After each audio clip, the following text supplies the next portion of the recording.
Welcome to another edition of Black Men Speak. I'm your host, Keith Dent, and Black Men Speak is a podcast that highlights ordinary men doing extraordinary things. So we all know the names, Richard, Eddie, Martin, and Kevin Hart. They are basically household names that have kept the Black community as well as others laughing forever. So, but tonight I'm going to introduce you to a brother that is really up and coming, and he's doing his part to keep us laughing. But he's also doing it clean, folks. And his name is Eugene Barnes, and so he is a comedian that I met, several years ago through Rising Tide Capital. And oddly enough, he is now working with us. But tonight, it's really more about his comedy as well as a nonprofit organization that he started with his wife, who is a talent in her own right, the beautiful musical Bernadette Barnes. And so I felt it was a perfect time to bring him up because, one, if you don't know, around the holiday times, this is a time where people get depressed, and especially if you don't have a partner or you really don't have close relationships. And and we got a new Rona out there. If you didn't know, Omicron, and it sounds like a Pokemon name, but Omicron variant is alive and well, and I know people are nervous about traveling and stuff like that. But before we bring Eugene up, I just really want you to get a taste of his comedy. And what he's all about. So you're going to hear a quick minute or so of his comedy, and then I'm going to bring him up. Okay.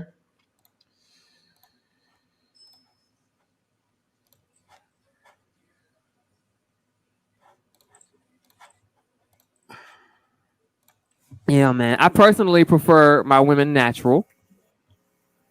Y'all not gonna clap? Okay. That's cool. I just thought it's a lot of natural people in here. Y'all might want to clap. They still didn't clap. It's fine. Don't clap now. It's too late. You missed it. You missed the window. But natural women, y'all got to be careful too. Y'all got to be careful. This big chop thing. Y'all know what that is? The big chop. We black people here. You know what the big chop is? Oh, no, he don't. He lying. He want to be included. He want to be included. He lying. It's when you go natural and you have to cut off all your hair, so you look like this. Like you cut off all your hair, then you start back natural. You cut the perm out. I understand the big chop. I get it. I know it's necessary. I'm just saying, warn somebody first. That's all I'm saying. Okay. My wife is natural. Y'all see her. She did the big chop. She didn't tell me. She just came home like everything was normal. She walked in the door like, "Hey, babe, how you doing?" I'm like, "Yo, dude, how you get in here?" I start yelling at the kids. Like, I told you not to open the door for strangers. Who is this man in my house? I got real nervous. She's like, "Babe, it's me." I'm like, "Oh, thank God." Because I enjoyed the kiss a little bit too much. You might have been right all these years. I don't know. I'm not on yet. Hey.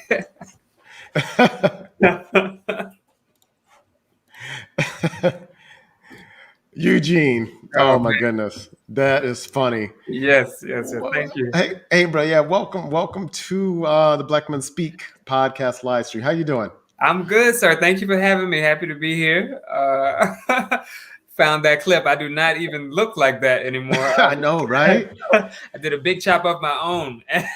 You did. Well, you did the chia pet grow. You know what I mean? Listen. And yeah. So what? Because I think you've pretty much kept your hair close most of the time. So what made you decide to go? You got the coif there, as you can see. I can't do it anymore. So I get envious of anyone that's able to have such wonderful hair. Yeah, like the most I've ever had was I had a little high top that was about like that long. That was the longest it's been in a long time. And then really, man, it was the pandemic, and I was shooting a couple of things where I had like the mini fro. I was just kind of just letting it go a little bit. Was planning on cutting it, but then I had to wait until those things got done. Until they wrapped before I could cut it. And then before everything wrapped, pandemic hit, and so I just kept growing it out. And then I'm doing it while I can because, a lot of people my age are just, they don't got it no more. So I know, right? Yeah, because not only got the hair, you also got the nice little beard going too. I'm trying, man. I use filler. I'm gonna be for real with you. It's a little patchy, but I do what I got to do.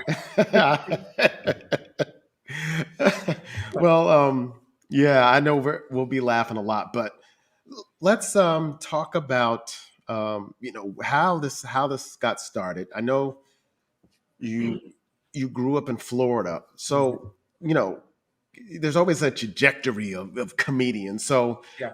how were you as a kid? Oh man, as a kid. First off, I gotta thank you for that introduction because you mentioned some of the greats and then put my name behind it. So that was Oh, like, absolutely. Come okay, on now, you got to okay. speak it into existence. Like, all right, I'm next. I'm next. So yeah, as a kid, man, I grew up little bitty town, Lakeland, Florida. It's not so little, but it's not Tampa or Orlando. So little bitty town, man. Most people quiet. I started like doing what I do. I found comedy in that I like to be in front of people, like at church. I would just be in church plays and things like that. And my family was just wild by like, where is he getting this, like spunk from? Because they're all quiet, shy. I mean, every aunt, every uncle, I'm like the only one. Or one of a handful, but not very many. And so I started there and then going on through school, did school plays. I always found myself in theater, and it's kind of just like the only thing I ever really been good at. Never a sports guy. People always would assume I could play basketball. I was tall, skinny, and black. They picked me first, and then I sucked. I was like, "Well, I didn't tell you that I was good. You just assumed." So, and then in middle school, it was sixth grade. Was getting in some trouble. Just typical class clown, like typical comedian story. Like I was that kid, always needed to be the center of attention, like cracking jokes. And even when I couldn't play sports, I'd be on the sidelines just making people miss like shots, cracking jokes as they shoot. That was kind of that was your defense. That was my defense. You know what I mean? So middle school, getting in trouble. We had a brand new teacher, and I decided at the time I had a pretty good English accent. So I fooled this teacher into thinking I was from England for half a school year. Like, and every time I would speak, kids were laughing and then end up like they get in trouble because she thought they were picking on me, but they're laughing because I'm fooling her, And so when she found out, she didn't get mad. She took me to her mother, who worked at the school at the time, as the drama teacher. And so from there, I got put into drama. And that teacher, her name is Mrs. D. Zoyer. We are still like family today. She really she was the one to show me that, hey, like you could use this. You can really this could be a career. And so from there, I, took off. And then after high school, didn't really know what I was going to do. Hadn't applied to any colleges, was never really a student. You know what I mean? Always looked like I was, but I wasn't. Okay. Wow, you're just fooling people all over the place. All over the place. I look smart, but I'm not, Keith. So hadn't applied to any colleges, didn't know what I was going to do. And then that teacher, my drama teacher, 8th grade drama teacher, was still in touch with me.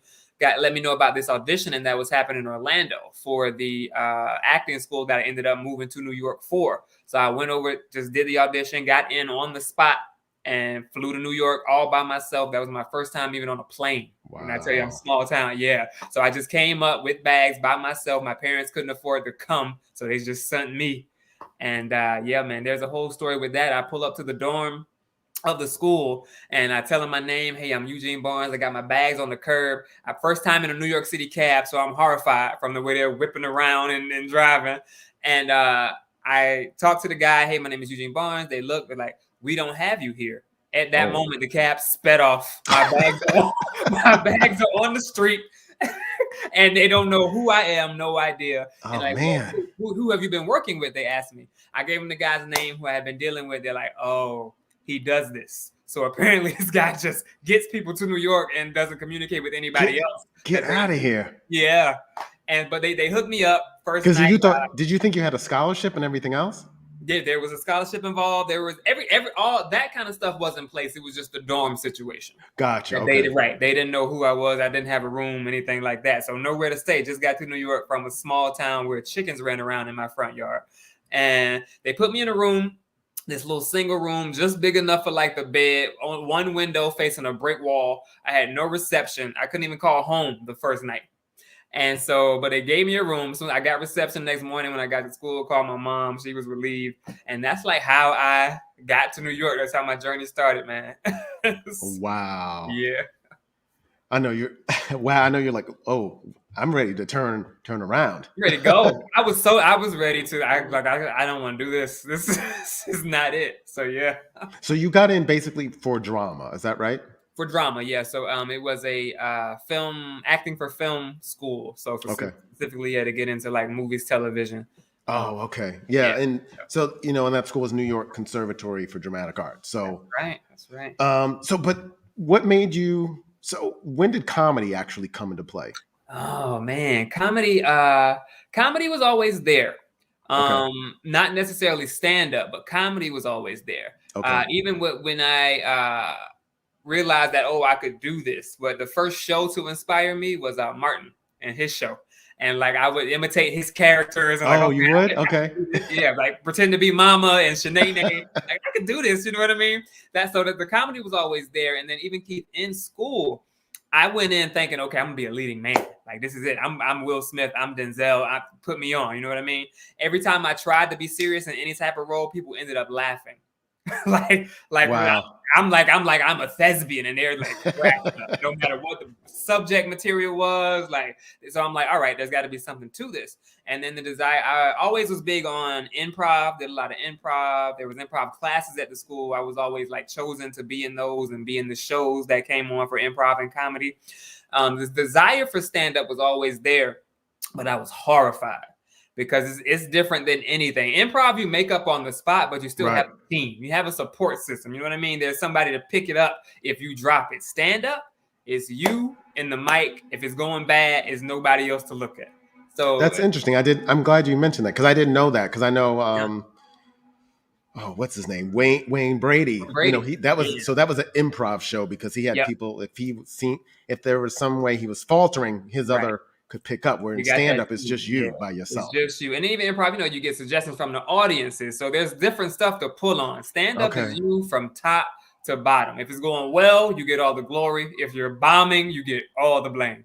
So that horrified me. So I just carried around a notebook for a few years, wrote everything down, never got on stage. One time I just decided I'm going to do it. My wife was my girlfriend at the time. She went with me to my very first mic.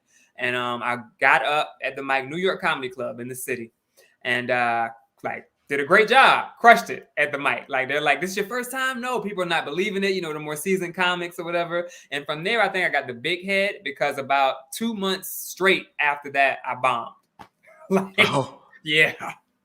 So I bombed after that for like months. I'm like, what is this? Why can't I figure it out? I think I just got a little ahead of myself, but then I finally got it and it turned around, and I've been a full-time stand-up comedian now for about 6 years. So your first gig was New York Comedy Club. Yeah. And obviously it went great. Mm-hmm. Do you remember how you started? How did you get the people going? Because of course, I mean, and I'm gathering normally there's I've never done. I couldn't tell a joke even if you gave it to me. So, but I think I've heard comedians talk about whether they test out material. So there's usually some. I guess there's a beginning of how they, the flow. So how did you start actually your first set? Yeah. So my first set, man, I don't never necessarily remember how I started. I was writing for a while. I could tell you. The one joke I remember from that set, it was a joke. I was comparing Jesus to 50 Cent. Because how people think 50 Cent was a gangster because he got, shot a bunch of times or whatever. And I compared him to how, what Jesus went through on the cross. I'm like, well, that's a real gangster. And it was something like, I could see 50 Cent after the first lash getting down, like, no. This ain't for me, So that was like, and then all those more seasoned comics in the room was like, well, that's a bold bit for like your first time. You're talking about Jesus being crucified on the cross. So they were like, you got guts, basically. And so to me, I was just telling the joke. That's what I thought of. That's what I went up and said. And so that was one of the first jokes I did. Yeah. Oh wow. And did you decide to do clean comedy from the Yeah, jump? me and the clean comedy. It's been a journey. I never Okay. really considered myself to be a clean comedian. Okay. I was just doing me, like like in life. In life, I don't curse or whatever like that. You know what I mean? Like I'm the guy. I will literally like stub my toe at 3 a.m. I'm like, oh shoot. That's just always how I've been. So I was just Okay. being me. I was never intentionally trying to go out and be like, oh, I'm clean. You know what I mean? But Right. I did always respect like it makes stuff a little bit harder. It's easy to go up and drop an F-bomb to get the laugh when you don't have a Okay. thought in that place. You know what I mean? But you have to, because I don't shy away from any material. I'll talk Oh right. about anything. Okay. You know what I mean? But I believe it's all in the way you do it, the language. So Mm. lots of innuendo and things like that. So I don't shy away from any topics. To me, it is mainly the cursing part. I don't. Right. Right. Yeah. So you have to be well read, So you say Yeah. you're not educated, but or Yeah. weren't as educated, but you got to do a lot of reading to make sure you come up with different words, With those words, what's going to be funny, what's still going to hit, what's not going to sound corny, because I was always big on that, because clean is associated with corny, like automatically. So my goal when I go out is that I'm going to just do me, and you're not even going to realize that I didn't curse or I wasn't dirty per se. Okay. You know what I mean? Because my like tag, what I like to pitch people is I'm clean yet edgy. So I believe I have like the energy of somebody like a Eddie Murphy who's up Okay. there doing his thing, but with the cleanness of I hope I can still say this name, Bill Cosby. Yeah. I like to put Yep. myself somewhere in between with the edge Okay. of the Eddie, but with the wholesomeness of Yeah. someone Yeah. like a Bill Cosby. Gotcha. Yeah. Well, yeah, wholesomeness Right. in his routine. Cliff Yes. Huxtable, let's say Cliff Huxtable. Yeah, yeah. That's interesting too, because then you said you hit kind of a rough patch for a couple of months. So Yeah. why do you think that happened? Or what was the Yeah. what was the I guess, yeah, I'd love to Yeah. hear that part. Keith, honestly, I think it was a mixture of me feeling myself from the first Okay. time, because stand up will humble you, because immediately when you're doing bad, like the audience is not forgiving. And stand up is the only art form where when people find out that's what you do, they automatically go on the defense. Like, oh, you're funny, show me, And so Yeah, right. I hit that, and like I just wasn't ready for it. And then I can definitely say in the beginning I was putting on who I thought I needed to be. It took a couple years for me to really be me on stage. I had this idea of watching like Eddie Murphy and Oh, okay. Martin Lawrence. They were the cool dudes on stage. You know what I mean? So I had to do that. I was trying to be cool and smooth, and it took a few years for me to be like, and it was people close to me telling me like people were laughing at me like after I got over the hump, but they're like, that's not, you need to be like the Eugene I know in conversation. Yeah, like that's not you. And so it took a while that's the art of stand-up, getting to that in front of people. It's really a vulnerability. Okay. Yeah. So yeah, I'm glad you asked that, because I watched so do you felt you were you at the Carolines? Because I watched that and checked that out. And so I was like, oh, not that it seems strange, but I know it was Thanksgiving. Yeah. And so it wasn't probably the normal audience that might have been at the event. So were you at that time? Had you already perfected? Yeah, I think there I was me. I think the major difference was, like I told you, I was trying to be cool at first and trying to be laid back. If you notice that Caroline's clip, I yell a lot. I'm all over the stage, and that's the excited Eugene. When I'm telling you a story and I really want you to hear it, I get hyped. And it took a while for me to let that out on stage. You know what I mean? Just to really get in people's faces, because my energy gives an edge, even though my material might not be so edgy. You know what I mean? So it took a while for me to let that edge out. And I think in that clip, that was me. Okay. That's great. Fantastic. So you mentioned a little bit earlier that your girlfriend at the time, Bernadette, also was at the New York Conservatory for Dramatic Art. So I'd love to hear about, well, how did you meet? And so did you have to use your comedy to kind of get over, or was it just kind of a natural thing? Yeah, let me see. Okay, so we met first through like mutual friends. She did not like me. She did not think that I was funny, entertaining, Oh, really? nothing like that. Yeah, nothing like that. So yeah, we met through these mutual friends. And then yeah, first like I said, she didn't like me. And I didn't really like, I guess, notice her at first. It took some of the mutual friends pointing out, like, oh, she's cute. Like, what's going on with y'all? I'm like, oh, she is kind of cute, ain't she? And then from there, saw some interest or whatever. But then like after once we got over that, it kind of happened pretty naturally. We became friends first. We were friends for about friends for like 2 years, then dated for two, and then we got married. So yeah, so once it happened fairly quickly. But yeah, she did not. Nah, she wasn't feeling it. Wow. So she, and were you trying to use comedy or just being natural? I don't know what's going on up in here Yeah, in yeah. the spot. You just hear this noise going on. I mean, goodness Oh, it's gracious. all good. you know. Yeah, I mean, I think initially I was just being me, and then Okay. once she let a guard down, then I started getting some comedy in there, and then yeah, we would just sit around, laughing or whatever, and then she put me in the friend zone. For a couple, then people started to, classmates like, well, what's going on with y'all? We were always together, you know what I mean? And we were one of the handful of two, black folks in the school, Okay. Oh, okay.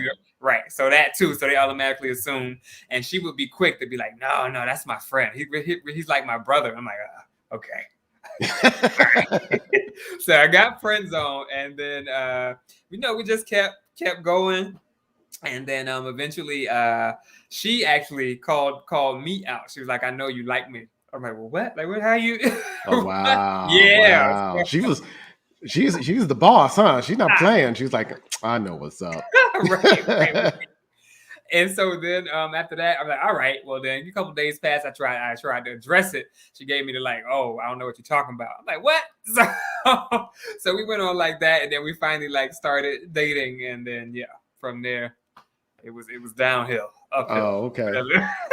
So now you've been married how long now?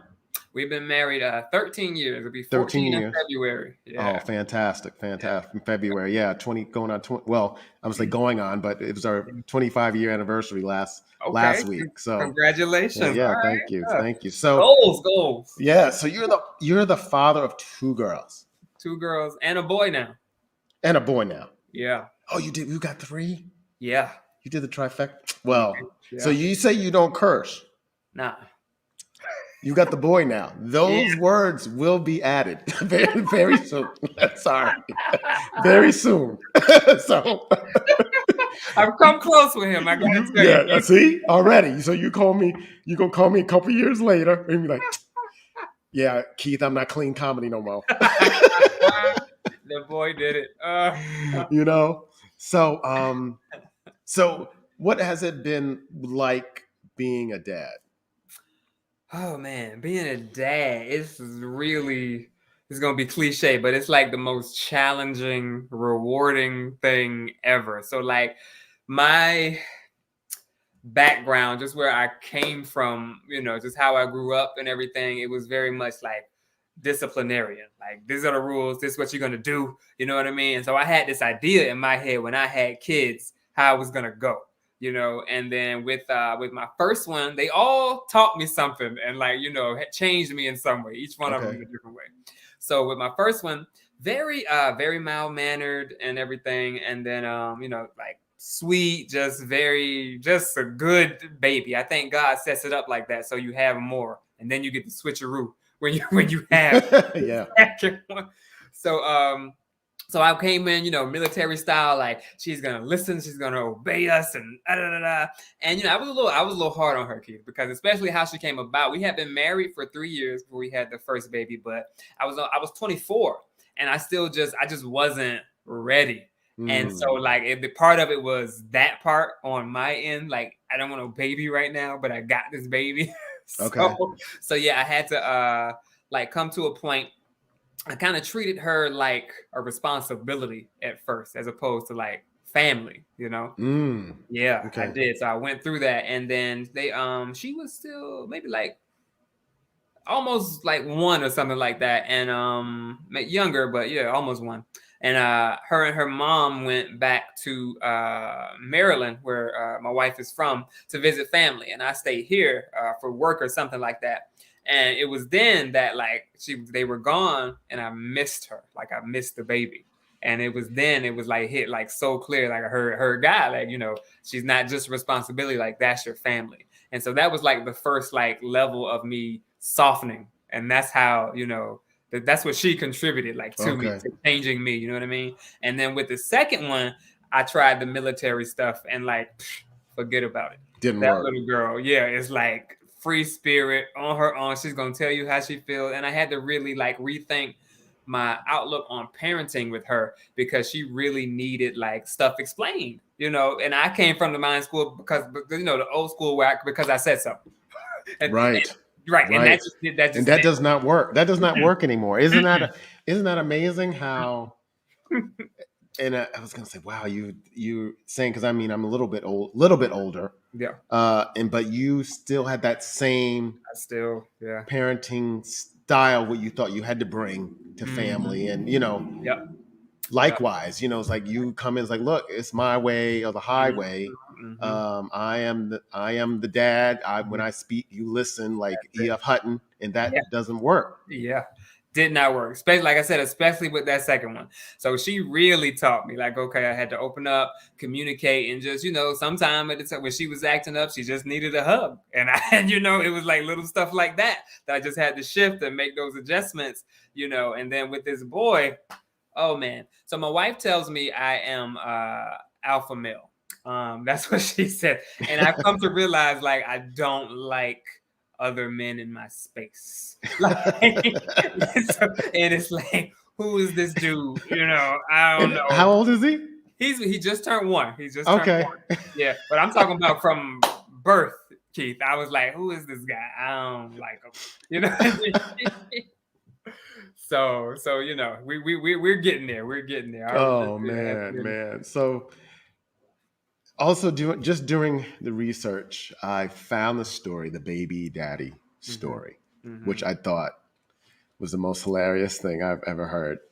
So for our listeners, just tell the baby daddy story. Yeah. And then give me a little bit of context. Yeah. Just how you felt with that. Yep. So that was inspired by my oldest. She was about 5 at the time. She's 10 now. So it was about 5 years ago when I started telling that bit, because it was a true story. Like most of it was a true story. I added, of course, but the initial bit like actually happened. Tucking her in one night, getting ready for bed. I just looked at her, very, very sweet moment. I said, "Good night, baby girl." Very simple, very sweet moment. My baby girl looked me back in my face and she said, "Good night, baby daddy." I was like, whoa. She tried to flip it, Keith. She tried to flip it. I'm like, no, don't. That's not how that works. Don't call me that. Okay? Don't call nobody that. Like ever, okay? And that part of the bit like was true, actually happened. And then from there, I sat down and think about it. Well, how can I expand this? So I added this bit, and it's not necessarily the truth.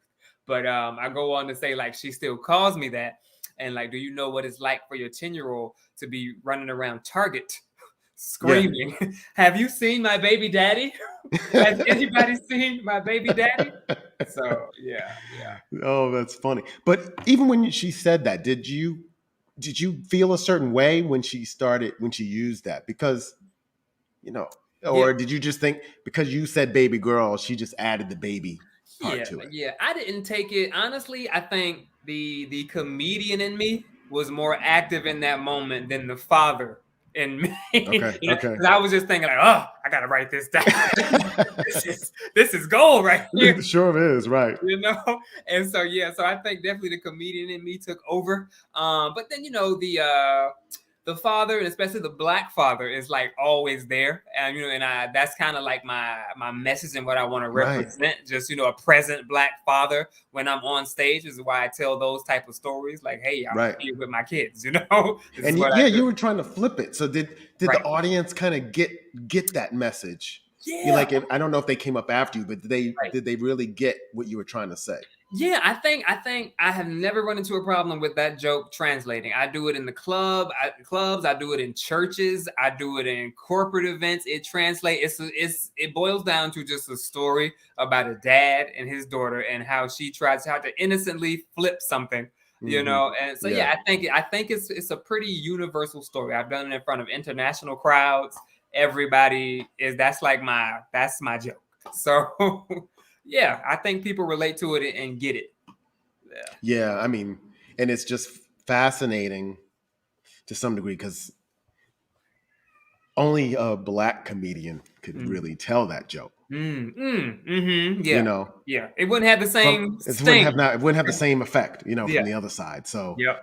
which is quite interesting. And so, Never thought about that. yeah, right. Oh, See, there you go. So, then you decided to kind of create this organization with your wife called Woke Entertainment, which focuses on kind of social justice for the arts. Yep. And I think that's kind of initially how we met because you were in a pitch competition for Rising Tide Capital. Shout out to Rising Tide Capital, located in Jersey City. And so, what made you decide that you wanted to branch out and create this organization? Yeah, so it's Woke Empowerment. Woke Empowerment. Oh, yeah, Woke Empowerment. Did I say Woke Entertainment? Yeah. Woke Empowerment. All Sorry. good. So Woke Empowerment is actually the brainchild of Bernadette. So she brought the idea to me, like, hey, I want to, do this. It was during the time of like Trayvon Martin and when all that, when everything first like spiraled into like it seemed like something was happening every other week. So we were like, in that time, she came to me and was like, I have this idea for this organization. I want to do something. I think this is something we could do. And so I'm like, okay. And so at the time, she was a student at Hudson County Community College. So she worked closely with the student affairs department. And so she went to the head of that department, told her idea, and they gave us the opportunity to put on our first event there at the college. Yeah. And so just to give you guys some background on what Woke Empowerment is, it's an arts organization and we explore social justice through the arts. So we throw social justice themed events. Past event themes have been things like anti-gun violence, women's rights, LGBTQ rights, things like that. Anti-gun violence, of course, that was our very first topic, anti-gun violence. And then, so we bring in different artists of all types, poets, musicians, singers, dancers, comedians. And these artists have a connection to whatever our topic is. Like for gun violence, a couple of artists have been victims of gun violence themselves, lost family members to gun violence, or just otherwise advocated, in that space. And so they perform. And then we open up the floor to Q&A for the audience, for them to talk about their experience, from the audience to share their experience. The artists do the same thing. And then what we've added in recent years is having a presence of like influence or power. So we've had different councilmen and councilwomen, governors, things like that, local school board leaders, right? So they're able to sit and hear directly from the demographic that they're serving, And so it's been really powerful. And that's kind of how Woke Empowerment was born, just out of like, my wife's concern out of what was going on. And then we've even been able to pivot in the more recent cases of gun violence, specifically against black people, and do virtual events, virtual just open forums and things like that. So that's your open mic, open mic events. Yep. And what has been the impact? What has been the kind of the impact so far? Of that, it's been really healing, like is what we've experienced, just giving people the chance to open up about what's going on. I think sometimes, especially as like, people of color, our voices can be, suppressed or whatever, but just having that space to be able to just get it out. And then with the addition of, someone who can actually help start the process of change in attendance at these events, people have really felt like just heard, and healing is able to take place. And there was an event that we partnered with Hudson Partnership CMO, which is an organization that deals with underprivileged youth in Jersey City. Our very first event on gun violence with them, after the event, we got reached out to by the organizer of that organization. And they told us that after our event, like one young man like turned in a gun. like, you know, and it was on gun violence. So like he gave up Mm. his gun. So it was like, okay, all right, maybe we got something, you know. Well, yeah, it's amazing just that how one little event or one little thing that you do, and by doing it in a different way, can really impact someone, Yeah. especially young people, because they Mhm. really need those different outlets, Mhm. and then the safe space in order to hear just different messages, Yeah. Yeah. because there's the messages can be so similar, and they almost get drowned out. Yeah, yeah. And that piece, Keith, was huge for me because even when when Bernadette brought the idea to me, I always just thought of myself like I'm a comedian. Like what am I gonna do in a social justice space? You know what I mean? But then to have it work and to get that opportunity to use, what I believe is like my gift. That's my thing, to still be able to deliver a message and do it in a funny way, because we tackle these things and like, it gets deep, but a lot of Mhm. times it's lighthearted ways, that can just kind of ease people into being able to talk about these really heavy topics. So it's been rewarding, that piece. Yeah. Right, Yeah. right.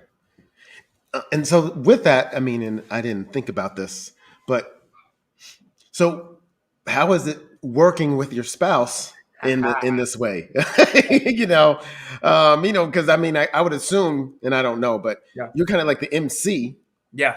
usually, or Mhm. the host, and people know that you're together. So how is it working together? Yeah.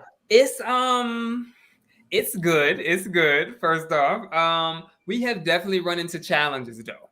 Just I and know, because you mean you probably want to crack jokes all the time, and so she's like, "Yo, we got to get serious now." Keith, Keith, that's a whole. When I tell you, Keith, that was one of the biggest issues in our marriage. Okay. Is that just because that's kind of just that's how our relationship started. Is we were just cracking on each other. You know what I Mm. mean? And then I didn't know how to turn it off. And then it was a big. So I would say the first, like, oh man, had to be like almost half of our marriage was like that. And then she never really expressed how it made her feel, which was not good, because she wanted just some serious moments, at the time. Oh wow. And yeah, and Okay. then when she finally did express it to me, it was like, well, you changing the game, you're switching stuff up. And then to me, it was like Eugene and like the stage Eugene T. Barnes were like this. So you're asking me not to be me. And like that, it was a whole thing, Keith. Like we had to like really, like, we went to counseling. Like it was like it was like Oh, I that. was gonna say that must have been a come to Jesus moment. It definitely was, Keith. And Wow. Okay. even in my head, I didn't get it. I'm like, well, you're overreacting. Like, why are you acting like this? And then I had to really like come to Jesus. Like, no, her feelings are valid. I had to pivot and adjust, which was the hardest thing by far I've had to do. Because like I said, it felt like you're asking me not to be me. It's who I've always been, Mm. and so I had to really, really do some work on me. It Okay. was not an easy process. Yeah. So with that, oh wow, now I got so many questions now. So You opened up a whole nother thing. That's not so even. Yeah. no, but I know what I wanted to ask you, just in general, as you walk throughout the world, Yeah. do you because code switch is a thing that we as Black men have to do just in general. Yeah. And so do you find it hard just to switch off on and off, or where you need to get serious and just especially in like comedy and entertainment, Yeah. where you can be pigeonholed into a certain way. Mm-hmm. And so Yeah. if you want to bring a different message, do you find that challenging? In the world in general, I don't. And I Okay. think that's why it was so hard in my marriage, because this is the one place I don't have to code switch. I should be able to be, you know what I mean? Right. Who I am in the world. I'm used to doing that. Here, no, you know what I mean? But it wasn't so much a code switching that she was asking for in the Right. marriage. It was just hey, respect my feelings. Like, you know what I mean? Which is like, okay, I gotta do that, you know? So, and I think that's why it was such an issue in the marriage, because everywhere else I could do it. It wasn't a Right. problem, you know? Well, and due to specific environment or different changes, or marriages go through different stages, they That want to part. see want to see, you know, now the relationship coach is coming out, but Mm, they want good. to see a different. Yeah. They want to know that, okay, when things get thick, you're not just gonna make a Yeah. joke out of it. Right. And I You're gonna be was, Keith, I could make a joke out of everything, like, and be fine. To me, I could be cool. right. And, you know, so I definitely had to get that. And then you bring up a different point. There's different stages. We got married at 21. Like, we're Oh now wow. in our Okay. 30s. Yeah. So we've seen each other change completely. So that adds a whole nother layer Whole nother to what layer. you're Yeah. talking about. Yeah. Yeah. Because we truly are, we were different people. And so Right. it was that transition that we had to like work through together. And that was not easy. Yeah. So I have another question though. Yeah. So who was the better cracker? Was it you or your wife? She's good. She's She was really good. Okay. funny. She would rattle me sometime. I'd be like, Okay. ooh, I had to think about it and then like come back at it. Yeah, she's good. She's really funny. People don't realize she's funny. Okay. Because Yeah. you know you could have gotten your feelings like, oh no, this ain't gonna work. Listen, right? Like, let's switch it up for me, for my sake. Yeah. Oh, okay. So, so now kind of fast forwarding kind of to the present, you just recently wrote a script to a short film called The Come Up. Yep. And so I'd love to hear about what is it about, and how did you go about writing it? Yeah, so The Come Up, it's a web series actually that we wrote. So we wrote 5 episodes of a web series, and the idea came from one of my writing partners, Glenn McBride Jr. He's a director based in New York City, and he brought the idea to me, and me and him started working on it. And I was like, "Hey, I know a funny guy who's a great writer," and I brought in my friend Ryan Roman, who's a comedian, writer, producer, and so we all 3 got together, wrote it. And what The Come Up is, it's a story about 2 best friends, Theodore, who is my character, and why am I forgetting the other character's name? Theodore and Sydney. Sydney, who is Glenn's character. So me and Glenn are actually both acting in it as well. Okay. The 2 leads, and 2 best friends. Theodore, my character, is a typical like good boy, grew up in the church, is about to get married to his like high school girlfriend, all that. Sydney is the knucklehead, like always been in and out of the streets, you know what I mean? Always got something going on, connected to something shady, like always. And so my character is about to propose to his girlfriend, Eleanor. And but I'm broke, and Eleanor comes from money, like money. Okay. You know? Right. And so I'm scrambling to get her, like, I have to get the best ring, is what I'm thinking, you know. And so Sydney, my best friend, comes to me with a hookup for a ring, gives me this extravagant ring, and we later found out the ring is stolen. And it goes from there. Goes from there. Okay. Yeah. So that's the premise of Wow. Okay. And how long did it take to write the script, and yeah. then have it?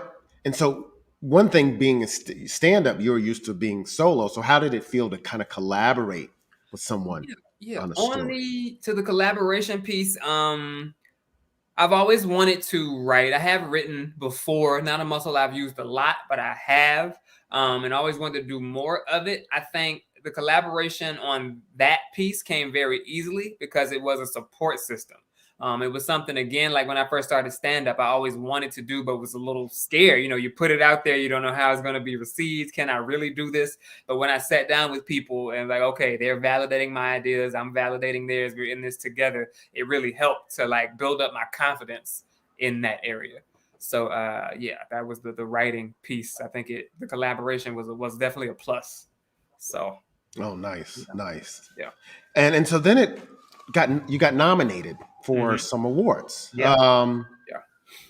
How many? And you know, and did you win any? And then how did it feel to be nominated, or you know, to win, basically? Yeah.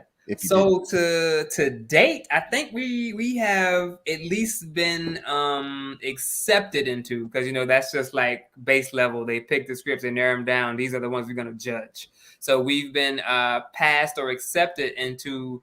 It's got to be about a good 10 right now. Yeah, wow. Yeah. We've won best script for 2.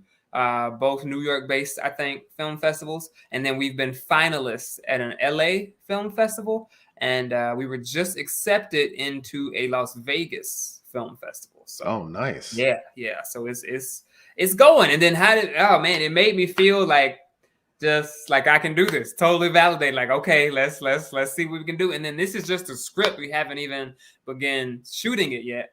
Okay. That's gonna happen. We're looking for summer of next year. We already began casting the parts and location scouting and everything like that. So we're looking to have it shot, and then we'll submit, the finished product. Oh, okay. And so when you win, and congratulations, by the way. Thank you. But when you win, is it do you win actually something, or is it more like, okay, it's more of it gets in the face of, I guess, people that might be interested in it. That is the biggest reward. That's what you do it for. Just the buzz that it creates. You know what I mean?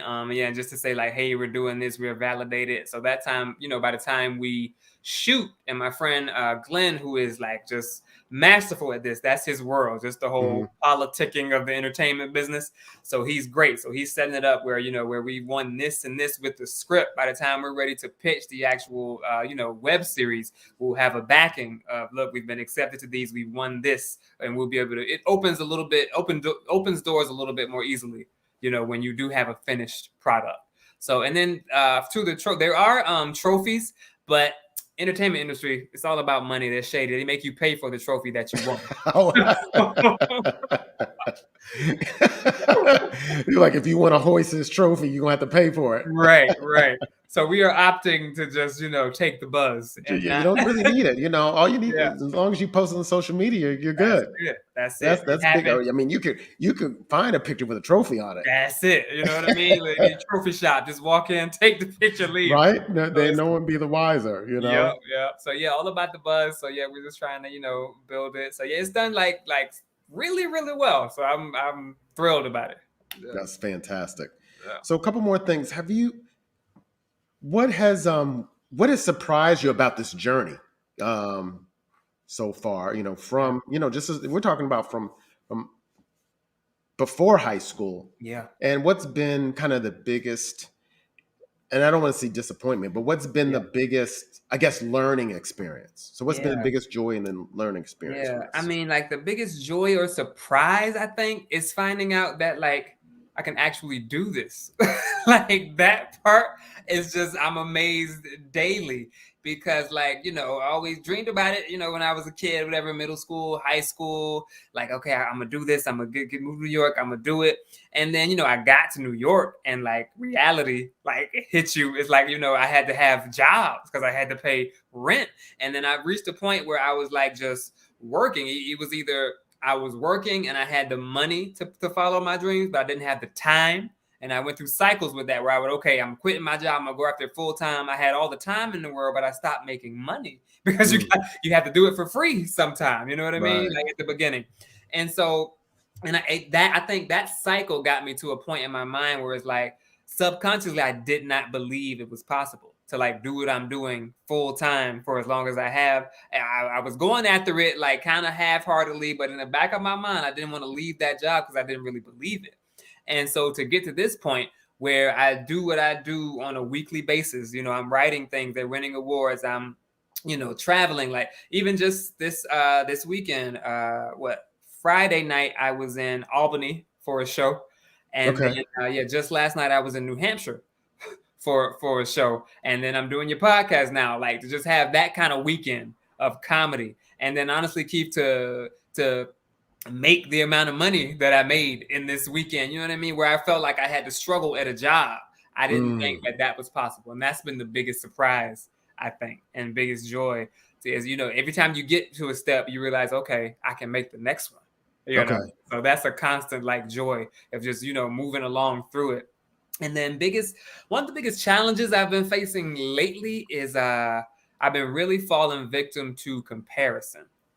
Just looking at, really? Yeah. Looking at what other people have going on, comics that I started with, they're getting certain things on TV or whatever, and I kind of can look at them and veer off of my lane. And so that's something I'm working on, to just be able to stay focused on what I got going on, because what I got going on is working and it's good. It's good working, yeah, absolutely. There's always ooh, that. So who do you feel that you find yourself comparing yourself to? Oh man, local comedians that I came up with. Okay. Like there's people that have made it to like get spots on Comedy Central and past that, Oh, I like the see. Comedy Cellar, which is like a huge, that's the club in New York City. And so just like little things like that, like people you probably might not know if I mentioned their names, but in the comedy community, I know that right. we started in the same place, and Right. it feels like you're here and I'm still, still right there, but you just got to have people remind me. That's where it helps to keep a good circle of friends around, your Right. wife, your family, where it's like, hey, no, you did this, you're doing this, You're doing that. Yeah. Right. And I guess holistically, and just to Yeah. bring it home, Yeah. holistically, your life may be more balanced. Yeah. And so, Yeah. so you've chosen Yeah. a more balanced life whereby when you have to do that kind of, Definitely. it's a grind. And so Definitely. other things Yeah. may suffer. So Yeah. You're I right. think about that as well. Think Yeah. about those things as well. Mhm. But I think by the fact that you're doing it this way, Yeah. it's the way that's for you. Yeah, Keith. That's it, Keith, and that's what I had to remember. You put it in perfect terms. That's it. And then when I do look at these people, it's like it's the grind. These people are out here doing stand up 7 nights a week to like 3, 4, 5 in the morning. Right. It's like I don't want that. Yeah. So there you go. Yeah. So yeah. So you just write that on a sign somewhere. And then look at that when you start thinking all those comics. Yeah, you're right. Well, this is great. So before we get to our last question, are you going to be, for the holidays? Are you going to be anywhere in the local area where people can come, check you out? Because that's really what it's all about. Yeah. Seeing you in action. Yeah. Well, actually, I won't be local for the holidays. I'm actually going to Florida, so I might be at some spots down there. So if you're down there, nice. Okay, come and see me. I'll be posting on social media and all that stuff. Yeah. Oh, that's great. So we'll just have to wait till 2022. Yeah, 2022 date's coming. Yeah. Yeah. Fantastic. So thank you for this. But I always like to end the show with this question because I think a lot of times we're all so focused on what we're doing and how we're impacting the world, but we don't really focus on our inner feelings. So I just love to know, kind of as a Black man in the world, what's on your mind right now? Black man in the world, what's on my mind? Obviously just like the future for my kids is huge and always like weighs on me. And just what's going on right now between Black men, Black people in general, and the police authorities. Like every time I find myself nervous around police. I've never been in trouble in my life. Don't have a record. Never even like anything. But like I'm nervous around police officers when they pull up behind me, walking or driving, whatever. So I would like to see like that changed.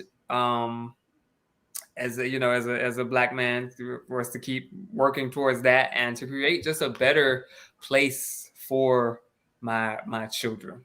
I think that's definitely so on my heart, like always. Yeah. Well, Eugene T. Barnes. Yes, thank you. I love that T because you have to stop first. This